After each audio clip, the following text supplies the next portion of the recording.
네, 안녕하세요. 여러분들 반갑습니다. 금융관리 접종을 누구보다 쉽게 알려주는 대의연 멘토 권혜찬입니다.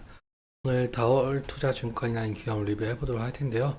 다올투자증권은 여러분들도 아시다시피 증권사로 금융관련 업무를 수행 중에 있죠. 그런데 지금 현재 그 증권사를 막론하고 모든 금융사들이 2024년 올해 실적 악화가 될 가능성이 있는 이슈가 나왔는데요. 그 이유는 바로 부동산 PF 관련 이슈입니다. 지금 정부, 그러니까 이 금융당국에서는 부동산 PF를 정상화시키기 위한 정책들이 하나둘씩 나오고 있는 상황인데, 사실 지금 현재 금융사들에게 이 정책 자체가 충격으로 다가올 가능성이 있어요. 이 부분 같이 여러분들과 함께 확인해 보면서 천천히 얘기 나눠보도록 할 텐데요. 먼저 시작하기 전에 저희 데이업 채널에 오시면은 모든 종목들을 커버해 드리고 있으니까 찾아와 주시면 정말 감사하겠고, 제 영상도 끝까지 지켜봐 주시면서 댓글로 궁금하신 것들 남겨주시면은 다음 영상에서 말씀을 드리도록 하겠습니다. 그러면 다우투자증권 바로 보도록 할게요. 일단 다우투자증권은 증권사로, 다른 증권사로 마찬가지로 뭐 투자 매매업, 그리고 뭐 중개업, 일임업, 뭐 자문업 등등 하고 있는 기업이죠. 그런데 여러분들도 아시다시피 지금 현재 다우투자증권은 부동산 PF 리스크로 인해서 실적에 상당한 영향을 좀 끼치고 있는데요.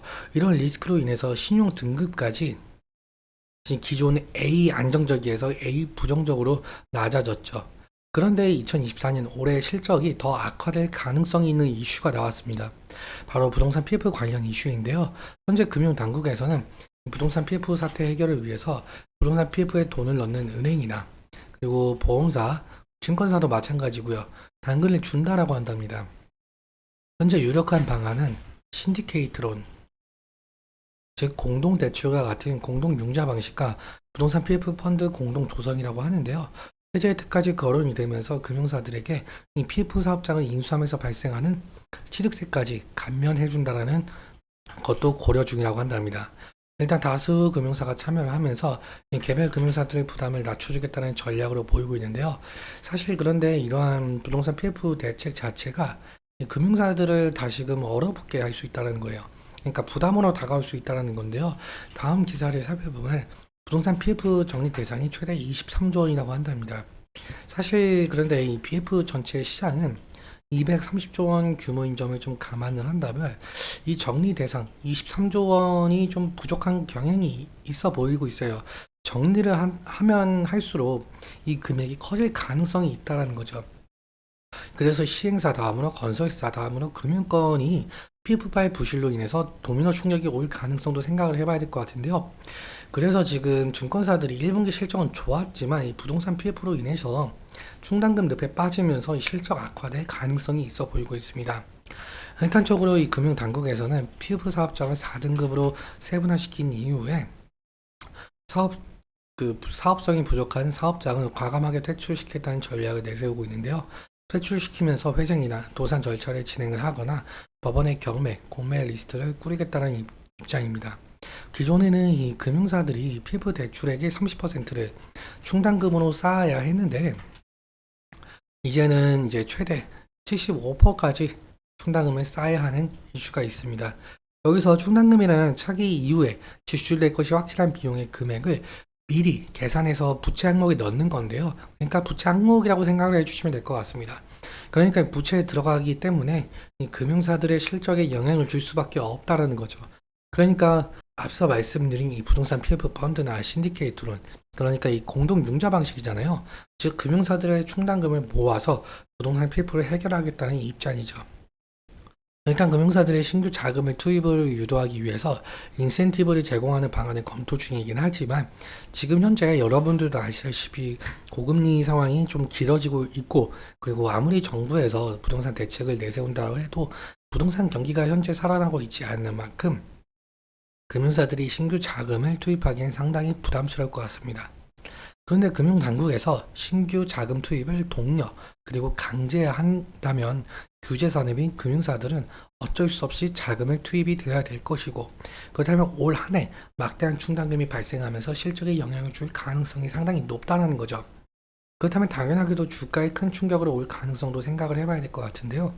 일단 정부와 이 금융당국에서 부동산 PF 대책을 어떻게 자세하게 풀어낼 것인지, 그리고 금융사들에게 이 충당금 이슈로부터 어떻게 달릴지에 대한 내용, 이 부분 상당히 중요한 것으로 보이고 있습니다. 그래서 이 이슈에 대해서 좀 지속적으로 살펴보는 것이 상당한 중요 투자 포인트가 될 것 같은데요. 그래서 이슈가 나온다고 한다면 제가 바로 영상 제작해서 말씀을 드리도록 하겠습니다. 그러면 차트 보면서 마무리 설명 짓도록 할게요. 다우투자증권은 아무래도 이 금융사이다 보니까 금융 테마 형성이라든지 호실적 기대감이 모멘텀을 작용을 하면서 주가 변동성을 나타내고 있는데요. 사실 다우투자증권의 차트를 보시면 2021년 거의 중반기 때부터 지속적인 하락 추세를 겪고 있었었죠. 그래서 상승시마다 차익 실현 매물이나 원금 보존 매물이 나올 가능성도 좀 생각을 해봐야 될 것 같은데요. 그렇다면 수급적인 부분 함께 살펴보자면 다우투자증권 같은 경우 개인이 한 달 사이에 매도 포지션을 잡고 있고, 그러니까 22만 주를 매도 중에 있고, 외국인 같은 경우 3만 9천 주 정도 매수 중에 있죠. 그리고 기관에서는 마찬가지로 7만 9천 주, 약 8만 주 정도 매수 중에 있는데요. 특이하게 투신과 기타 금융, 연기금에서는 매수 중에 있고, 금융투자는 매도, 사모펀드에서도 매도가 나오고 있는 상황이죠. 그래서 이 외국인과 기관에 매수세가 있다 보니까 만약에 외국인과 기관이 매도로 다시 돌아가게 된다고 한다면 주가에 영향이 갈 수밖에 없죠. 그래서 이 외국인과 기관의 동향 잘 살펴봐야 될 것 같고요. 그다음에 다시 차트로 한번 돌아와서 지지라인 같은 경우 이 부분을 좀 생각을 할 수가 있을 것 같습니다. 11선과 이 저가 부근에 해당하는 이 가격 레인지 때 해당할 수 있을 것 같은데요. 만약에 제가 말씀드린 충당금 이슈로 인해서 이 지지라인을 이탈을 하게 된다라고 한다면 리스크적인 관리는 필요할 수 있을 것 같습니다. 그리고 저항대 라인 같은 경우는 지금 뭐 60일, 120일, 240일, 480일 이렇게 지금 차트가 역배열인 상황으로 보이고 있잖아요. 그래서 상승시마다 지속적인 저항이 일어날 가능성이 있으니까 그 부분 염두에 두시면 좋을 것 같습니다. 오늘은 여기까지 말씀을 드리면서 오늘 내용 여러분께 도움이 되셨다면 구독과 좋아요 부탁드리고, 그리고 말씀드린 내용과 차트적인 부분에 대해서는 제 개인적인 견해가 많이 껴있을 수밖에 없기 때문에 여러분들의 주관적인 견해와 함께 투자를 현명한 선택 하셨으면 좋겠습니다. 오늘도 시청해주셔서 감사하고 지금까지 멘토 관혁철이었습니다. 감사합니다.